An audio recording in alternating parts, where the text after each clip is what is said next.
Okay, so this is the promised short video, Patreon exclusive, I think. It could be not. Maybe I would decide to actually post it on the main channel. So it's about the Ukrainian situation, right? So obviously it's like the whole shebang, like all the media are exploding about this, and obviously like Putin would receive the Nobel Medicine Prize of 2022 for curing the world from corona and stuff. But it's not what I want to talk about. What I want to talk about is the purpose of what is happening. And if you watched my videos, specifically one video, the ongoing, in parentheses, virtual war, again, I'll give all the links in the description. So in this video I talk about the background, the larger scale processes that are happening, which are in particular the UK stepping away, like stepping down from being the second most powerful power in the world after the US. US are still the main power, but the UK was the second after the World War II. Before World War II was actually the reverse, like the UK was on the top still. But after World War II, the US stepped up and the UK kind of went down. But now we have the EU, European Union, as the third power, and it's emerging, and now it's actually surpassing the UK. So now we have like a second order of the World War. So the World War was, World War II specifically, was against US and UK, right? Who is the first, who is the second, and now we're deciding who is the second and who is the third in this particular stage of history. So the UK steps down, EU steps up. So now it's US against EU versus previous stage where it was US against UK. So now European Union is starting to attack, and it's a very vague term. It's not like directly attack, like a military invasion or stuff. Directly attack former UK colonies and former UK like domains, let's say, and Russia is one of them.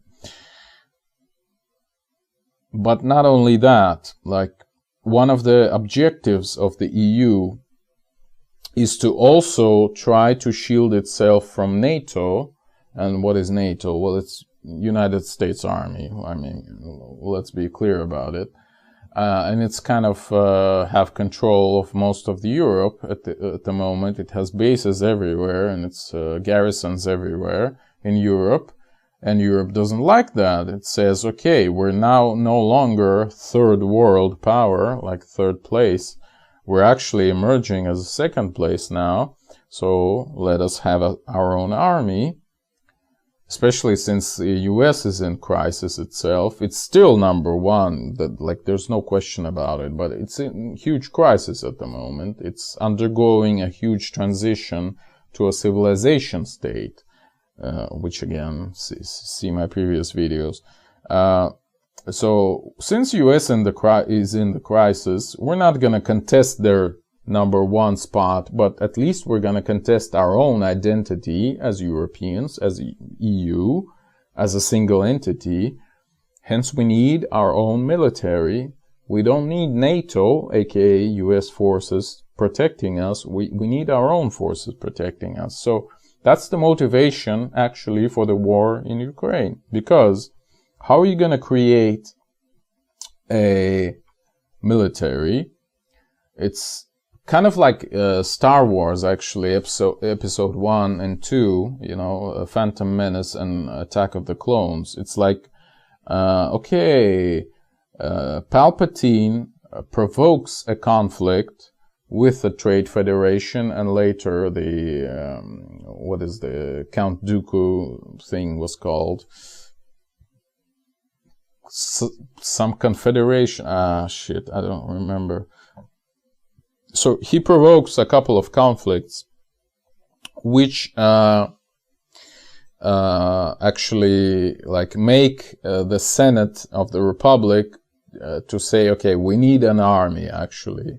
So Palpatine in this case is Putin, right? He actually provokes the conflict, and the Senate of the Republic is the EU Council, and they say, okay, we need an army now. We need an army of clones.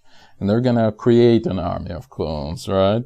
Well, not clones, obviously. I mean, just regular people, but yeah, but their own army. They're saying, okay, the old Republican army, aka NATO, the US forces, are no longer helping us, so we're gonna defend ourselves, by ourselves. So, yeah, that's what's going on pretty much. And so, the invasion into Ukraine, aka like blockade of Naboo, or like General Grievous's war crimes, you know, it's exactly that. It's an excuse to make a single European army, and to kick out Americans eventually, hopefully, or at least partially, from Europe. While again, UK is still licking their own wounds after actually geopolitically losing pretty much everywhere. At least China is still under their control, India is still under their control, South Africa is still under their control, Australia and Canada, but Canada is still, it's going to be eaten up by the US as they transform into this mega continental civilization state with Mexico and maybe Central America and stuff.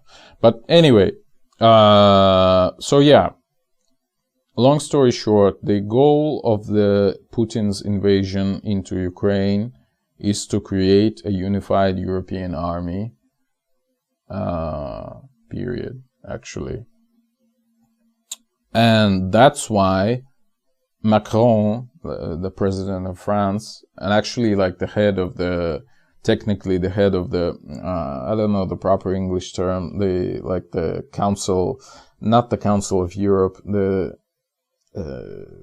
one of these stupid European organs, like basically the president of Europe currently, right?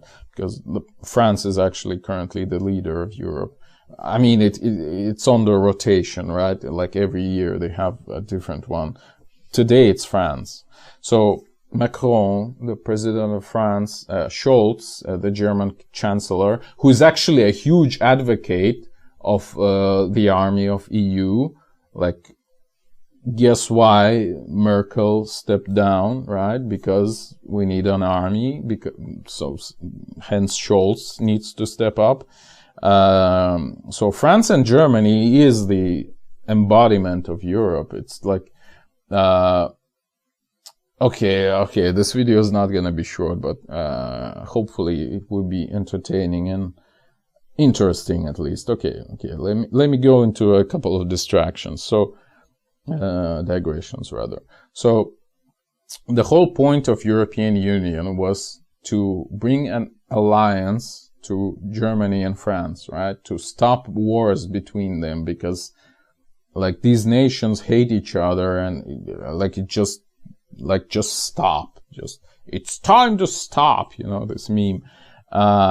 And why did the UK, Britain, was involved in EU in the first place? It's to disrupt the possible union between Germany and France, because it would make Europe pretty much unified against Britain, potentially, right? So Britain said, F you, we're gonna step in and we're gonna try to disrupt all the legislation you can possibly pass on, etc., etc. So we're gonna make as much troubles from within as possible, right? So now that the UK is officially out with the Brexit, actually Brexit is like the stepping stone. It shows the transition from the UK being the second place in the world versus EU being the second place in the world. Like, since the UK actually withdrawn. They've stated, okay, we can't handle this anymore. Like our queen is gonna die and our country is gonna actually go to ruin, basically. Again, see my video, Ongoing Virtual War. So yeah, I can't even finish this sentence because I'm so deep into these digressions. So Macron and Scholz have convinced Putin. Actually, I actually think Putin was against this invasion, this aggressive war. He actually tried everything he could not to invade, but they told him, okay, we are your hosts now. We are your masters now.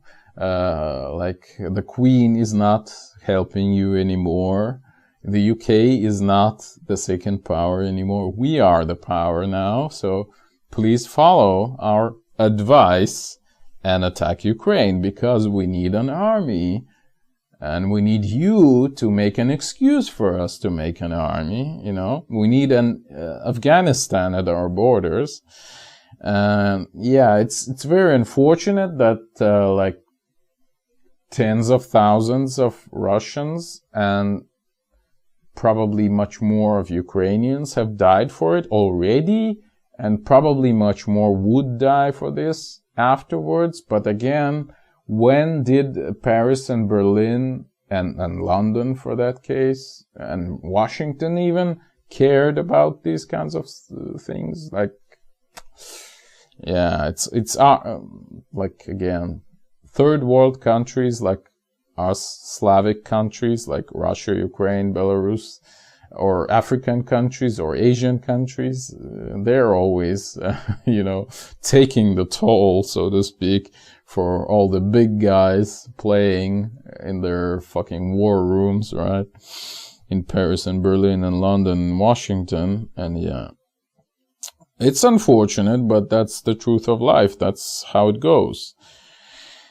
Yeah, so that was the purpose of the operation, and how it can go further. Actually, like you can actually see how it goes. Like Russian troops don't even aim at like capturing anything. They're actually lingering almost deliberately, and actually I would claim deliberately, period.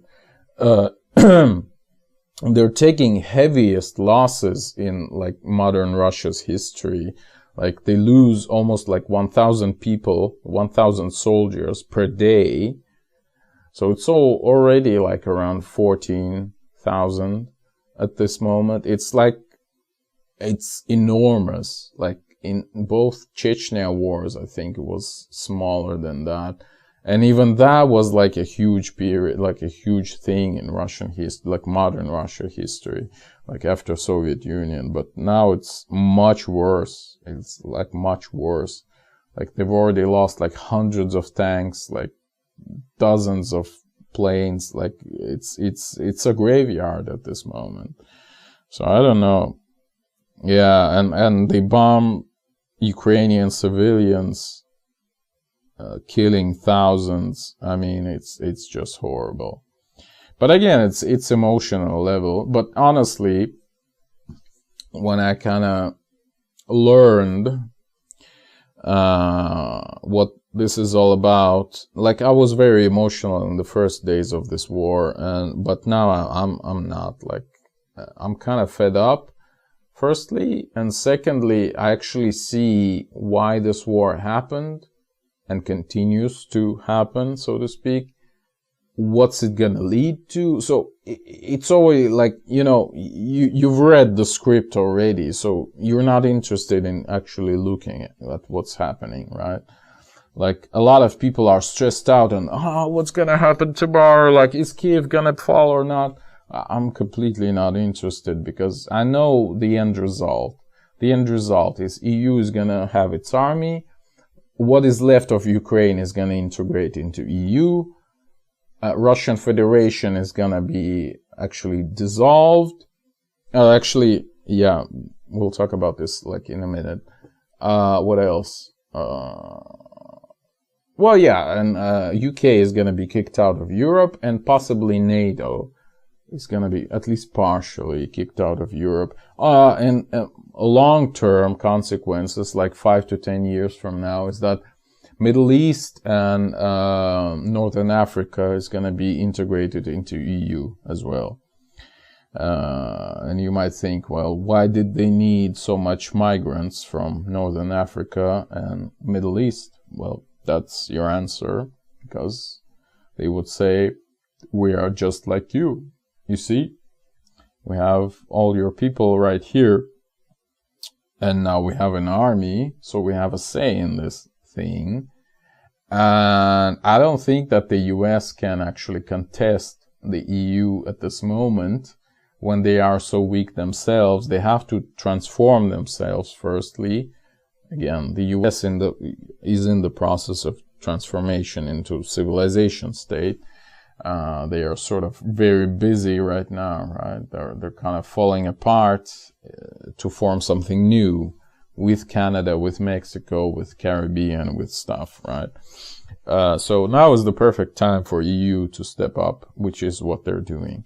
But I'm kind of repeating myself over and over, and I'm kind of tired of this already. So if the problems in Ukraine would be not enough for Europe to create its own army, like who knows what's the elites and establishment, how are they gonna negotiate all of this? Maybe they would attack, by they I mean Putin's forces, they would attack Ukraine or Poland, maybe Lithuania, who knows? And then like that would be like a definite, you know, like end point. Like now we need an army because both Poland and Lithuania are in EU. Maybe Estonia, actually, maybe Finland, any of the neighboring countries with Russia or Ukraine or Belarus, because all of that can be easily accessed by Russian troops, or Russian troops, because I don't equate Putin's government with Russians, because I think it's actually anti-Russians. So I have nothing against Russians as people. I actually kind of perceive myself as a person of a Russian culture. Like Russian, like I'm a Belarusian. I'm a part of Belarusian culture, which is a part of a larger Russian culture. And there's nothing chauvinistic about it. Which is a part of a larger European culture. That's how I see myself. Which is, of course, a part of a world's culture. But that's kind of meaningless because the cultures are so diverse at this level that it's really meaningless. Yeah. Okay. Yeah. So I guess, okay, there are 2 or 3 points I wish to make more here. So one point is that the Russia is really fucked right now, completely and ultimately. Like all of these sanctions imposed on Russia are so horrific you can't even imagine. Like they wouldn't have anything, literally, not even food. Like all the major companies are withdrawing, which means like literally millions or even tens of millions of Russian people would lose their jobs, which means there would be extreme poverty and extreme unemployment and extreme famine there, most likely. So the only possible scenario Russia can somehow salvage the situation at this moment is to completely lock down, as like, I mean, kind of cocoon itself in itself, kind of like North Korea, and like become like a legit, complete, absolute totalitarian state where people would be forced to actually, you know, plow the fields, roughly speaking, to at least produce some food for the whole population wouldn't starve. So I wouldn't even exclude if money would disappear. I mean, today, it was already forbidden for Russian citizens to buy their own central bank to buy any external currencies, right? So I wouldn't even exclude the possibility that they would be forbidden, like, to have money in the first place. It could end up in being like, you know, like tickets, like you have a ticket for today per person to get a loaf of bread and to get a small, like one egg and a little bit of cheese or milk or whatever. And that's the reality that can come literally in 1 year from now. And I'm not even joking. Like, imagine like sudden 20% unemployment. Like, it was like maybe 5% and it's now 20. I mean, it's a catastrophe. Like, yeah. Okay, oh, damn. I mean, there's so much to talk about. But yeah. Alright, let me just briefly run through the two other points. So, one other point is that why the F are the Western sanctions actually affecting regular citizens? Plural.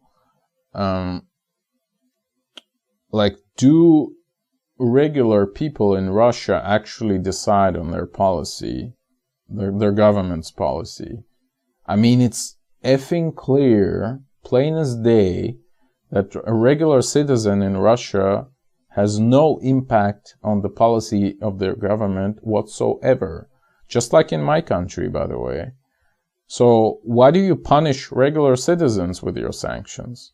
Why do you prevent them from fucking watching Netflix, fucking paying for Steam, fucking eating at McDonald's or buying Coca-Cola? I mean, do you think like Putin is sitting on Steam, or his like officials are sitting on Steam, or going to McDonald's, or like drinking Coca-Cola? Like, why are you punishing regular citizens? Are you fucking mad? Like, if anything, if like I was being punished for the actions of my government, I would actually start supporting my government, because fuck you. Stop punishing me. I'm not with them, but you're forcing me to be with them, you know? Like, at least they haven't, I mean, they have punished me, but they're in the same boat as me at the very least. Why are you forcing me into the same boat? I mean, I'm sorry for being so emotional, but it's just obnoxious. Like what the West is doing currently to the Russian citizens. I repeat, not the Putin's regime. Fuck Putin's regime, but why are you fucking regular citizens? I mean, it's really bad. It's really, really bad. Yeah. Okay, there were a couple of other points, but I don't want to make them, honestly. I think that's enough for now. Alright, I'll make one point. Alright, fuck it. I'll make both. So, continuing this line of reasoning, like, why are you punishing regular citizens? Well, apparently the logic is that if you punish all of Russia, then all of Russia would understand that Putin is bad, and they would start fighting against him, right? They would organize a revolt or something. But look at our experience. Okay, I'll give you a general point. Actually, roughly 10,000 of well-armed men, well-trained, well-organized, with good communication, men can easily control 10 million people, like just average people, like meaning including men, women, older people, children, whatever. It's roughly the ratio, I would say, like one armed man to 1,000 of unorganized civilians. It works pretty well. And actually, even ancient history shows us examples like Sparta. It was basically founded by invaders from Doria, right, into the southern edges of Greece. Well, they were actually masters there, right? They've enslaved the whole population. Like, yeah, the proportion was roughly the same. Could be different, like 1 to 100 or something. But it was always the case that like 5,000 citizens, i.e. well-trained, well-armed, well-communicated men against like maybe, I don't know, 50,000. 50,000 is probably too much, but something like that, like a lot of people against them who maybe would like to actually throw them out, but they couldn't because, well, these were well-organized, well-armed men, right? So what are you gonna do? You're just gonna submit. That's the only thing you can do. So it's the same here. It's the same in Russia. So I can literally go out and protest right now. We can say, fuck Lukashenko and fuck Putin, and I would get like 5 years in jail. I can take 100 people with me, and they would all go in jail with me. I can take 1,000 or even 10,000s of people with me, just like we did actually in August 2020, guys. There were hundreds of thousands on the streets and nothing happened. Because there were roughly 10,000 armed men against us, and we were completely unorganized. We were just a grassroots movement for peace, for change, for democracy, for liberty. And in the end, what we get is like 500,000 emigrated in these 2 years. 100,000 people roughly went through jails. Maybe like 1/3 of them are still in jails, in prisons rather. I can't even count how many people got fines for that, etc., etc. So, what, you want us to repeat this experience? Like to do it again? Like, did anything change since then? Did Lukashenko die? Did we actually had like 100,000 automatic rifles delivered to us or something? No. So what do you expect from us? Like, what are we gonna do? Yeah. So, of course, and that's the last point I'm gonna make, we Belarusians actually feel guilt for what is happening in Ukraine, because again, our fucking dictator, who we couldn't remove 2 years ago, is allowing Russians to attack Ukraine from our territory. Like, there are hundreds of ballistic missiles launched there from our territory. There's helicopters, planes bombing Ukraine into rubble from our territory. So it's atrocious, but look at my perspective on this that I've just given you. So we feel guilt, yes. We failed, yes. But pragmatically, we can't really do shit about it, unfortunately. We can do shit, exactly. But only shit is the only thing we can do, unfortunately. So, yeah.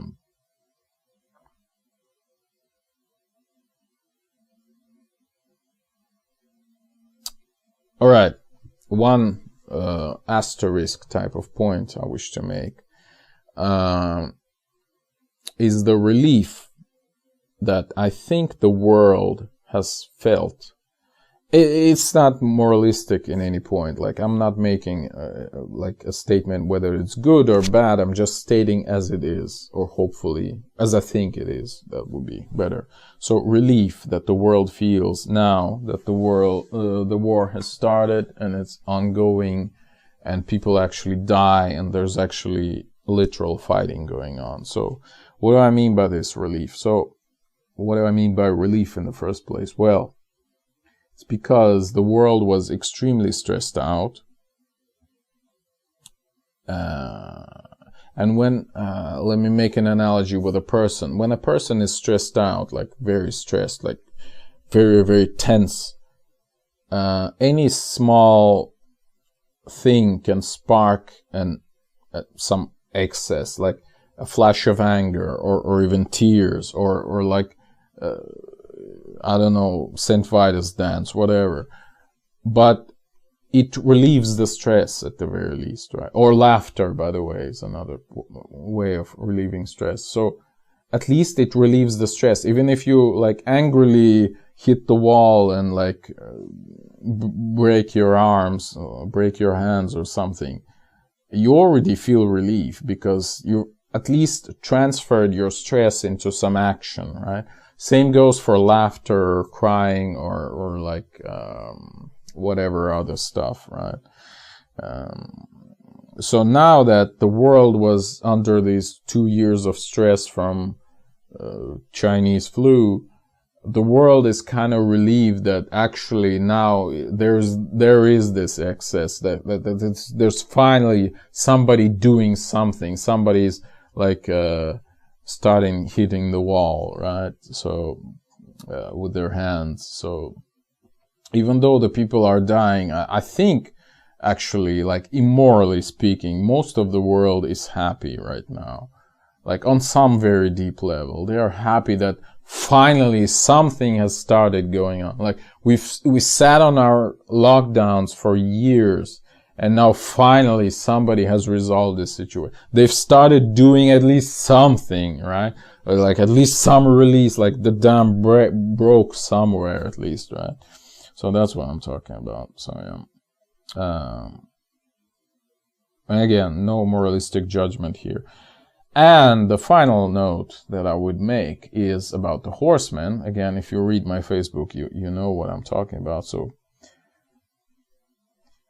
and when the Lamb opened the first seal, I saw the first horse. The horseman was the pest.